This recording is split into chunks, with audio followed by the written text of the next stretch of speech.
Hello, and welcome to this week's edition of Moments in the Word. Reflection, the story of Zelophehad's daughters. Now, I know some of you are listening to this recording and thinking to yourself, who in the world is Zelophehad and who are his daughters? Well, in order to know who these people are in this very important story, is found in the Old Testament in Numbers, starting at chapter 27.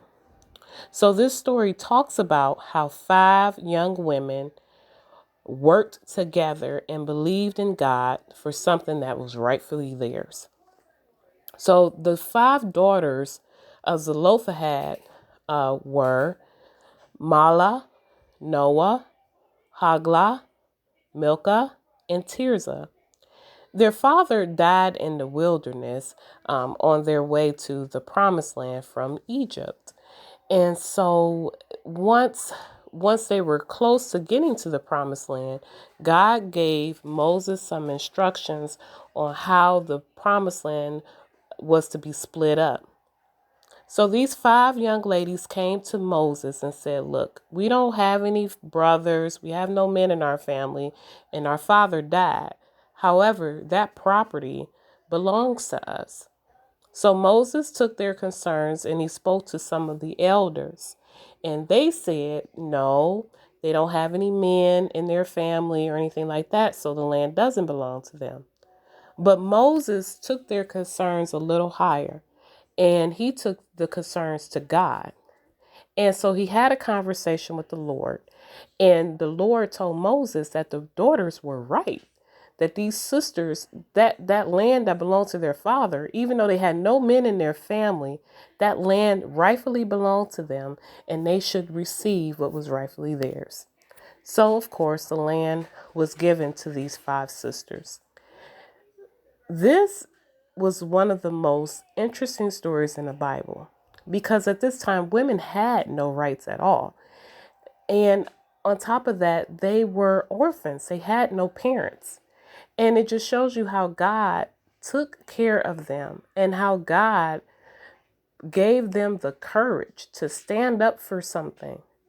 I'm sure that there were other women who were due money or due property and couldn't get it just for the mere fact that they were a woman. Another thing that uh, really I reflected on and really thought about was how these women stuck together, especially women in ministry.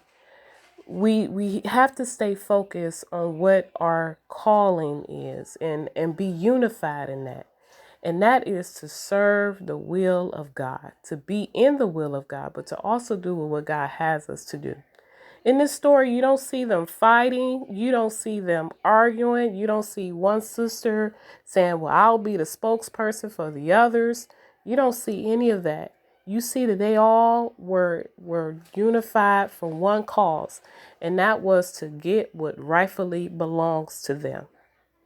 So I want the women of royalty to always remember, first of all, that we are all sisters in Christ and that we all have one agenda.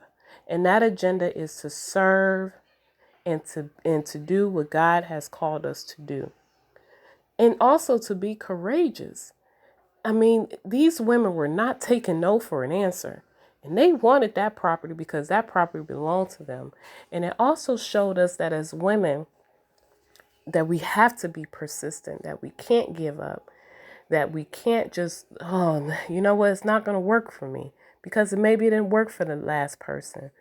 God works everything out for our good. He said that. That's a promise to us from the Lord.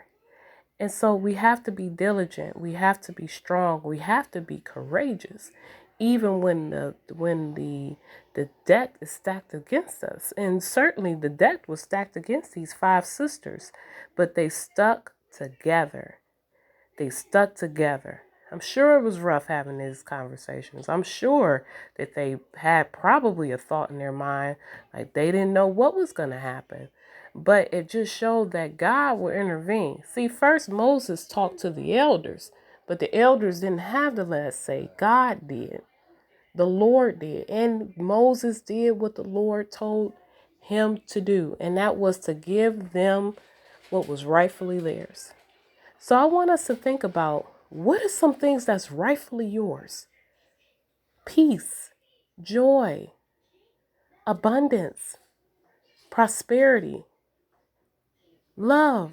All these things are yours, but you can't just let them fall by the wayside. We have to do what we need to do to get those, to claim the victory. When we become Christians and when we accept Christ into our hearts, we have victory. A lot of us are living defeated lives because we don't believe that we have victory. Yes, life get hard sometimes, but that's when your sisters come in and you go to your sister and you talk with your sister and you pray with your sister. You encourage your sister. And that's what these 5 ladies did. They encouraged one another and they came together. They stood together in front of Moses and said, this is our property. This was from our dads. This was our father's property. And we want it. And guess what? They got it. So I'm asking the women of royalty, I'm reminding the women of royalty that you're not alone. This pandemic has hit us all different kinds of ways. Some financially, some emotionally, some we maybe have lost family members to COVID-19. Maybe we lost our jobs. Maybe our health is not great. Or maybe we're just having a tough time just balancing life. So I want us to be like these women that stick together. Check on your sister. Give them a call. Send them a text message. Pray for them. See how they're doing. And just thank God that the Lord blessed us with one another as a group of women to be strong and courageous in this world and to do what God has called us to do. So in your spare time, look up Zelophehad's daughters. You would be so inspired about their story and how they stuck together and how they did not take no for an answer, especially when they knew that God had their backs. So thank you, Women of Royalty, for this edition of Moments in the Word. Reflections, Zelophehad's daughters, and I'll see you next week. Bye-bye.